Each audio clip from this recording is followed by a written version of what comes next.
Narsampet municipality వార్షిక budget సమావేశం municipal సమావేశ మందిరంలో చైర్పర్సన్ శ్రీమతి పెండెం శ్రీలక్ష్మీ రామానంద్ అధ్యక్షతన నిర్వహించగా ఎమ్మెల్యే దొంతి మాధవరెడ్డి ముఖ్య అతిథిగా పాల్గొన్నారు.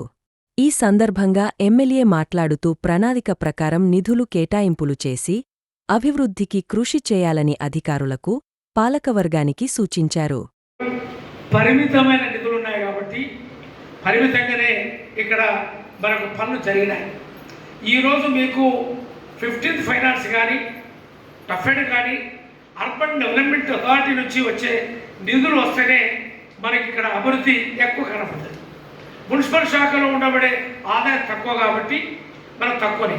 ఈరోజు ఏదైతే టఫెడ్ నుంచి కానీ సుమారు 40 కోట్లు, మున్సిపల్ నగరాభివృద్ధి నుంచి 20, 40, 60 కోట్ల రూపాయలు, ఈరోజు 100 కోట్ల రూపాయలు మున్సిపల్ పరిధిలో అన్ని చోట్ల డ్రైన్స్ కానీ, తర్వాత సీసీ రోడ్లు కానీ కొన్ని పనులు ప్రారంభించాం. మిగిలిన ఎక్కడైతే ఉన్నాయో 45 కౌన్సిలర్లు ఇప్పుడు మా దృష్టి తీసుకొచ్చినారు. మళ్ళీ మాకు ఏదైతే ఇక్కడ మినిట్స్లో రాయించో అవన్నీ కూడా తీసుకొని ఎక్కడైతే ఇప్పటివరకు ప్రారంభించని అన్నీ కూడా 100 కోట్ల ప్రతిపాదనలు అమలు చేసినాము. టెక్నికల్గా అన్నీ కూడా పనులు జరిగే కొరకు ముందుకు పోతూ ఉన్నాయి.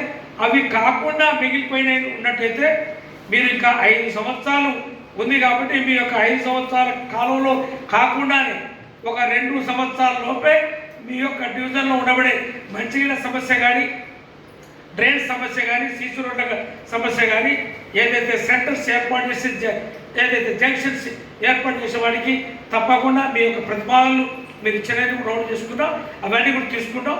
ప్రత్యక్షంగా మీ వాడికి వచ్చినప్పుడు కూడా ఇస్తే తప్పకుండా అవి అమలు చేస్తాం. ఇది ప్రజాపాలనలో ప్రజా సంక్షేమం, అందరి సంక్షేమం కాబట్టి పక్షపాతం లేకుండా, వివక్ష లేకుండా 30 డివిజన్లో నర్సంపేట మున్సిపాలిటీలో అభివృద్ధి ప్రయత్నం జరుగుతూ ఉంది. తప్పకుండా మీ యొక్క సూచనలు, సలహాలు తీసుకొని అక్కడ అభివృద్ధి చేసి ఏర్పాటు చేస్తారని చెప్పి ఈ సందర్భంగా తెలియజేస్తా ఉన్నాను. నుంచి ఇంతకుముందు పాత బకాయిలు ఉన్నాయి, అవి వసూలు చేయలేదు. మళ్ళీ కొత్తవి కూడా ఈరోజు వచ్చినాయని చెప్పినారు. అవి వెంటనే అవి రికవర్ చేయండి.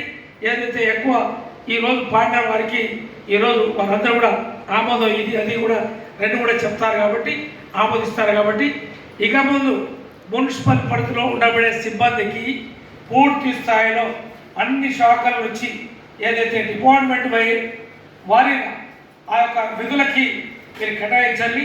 మళ్ళీ 2-3 రోజుల్లో తప్పకుండా మళ్ళీ మీటింగ్ ఏర్పాటు చేసి ఒక 3-4 కమిటీలు ఏర్పాటు చేసి ఈ యొక్క 30 మంది సభ్యులు అన్ని కమిటీలలో వాళ్ళు వచ్చి ఆ యొక్క సమీక్షించి పనులు చేయడానికి అవకాశం కల్పిస్తారని చెప్పి ఈ సందర్భంగా శాసనసభ్యుడిగా మీ అందరికీ ఏదైతే కార్యక్రమాలు నర్సంపేట అభివృద్ధికి తోడ్పాటుకి మీకు సహకారం అందిస్తారని చెప్పి మరోసారి మీ అందరికీ కూడా తెలియజేస్తూ సెలవు తీసుకుంటా ఉన్నాం. మీ అందరికీ మరోసారి నూతనంగా వచ్చిన మీ అందరికీ మరోసారి నా యొక్క హృదయపూర్వకమైన శుభాకాంక్షలు, అభినందనలు తెలియజేస్తా ఉన్నాం. Thank you.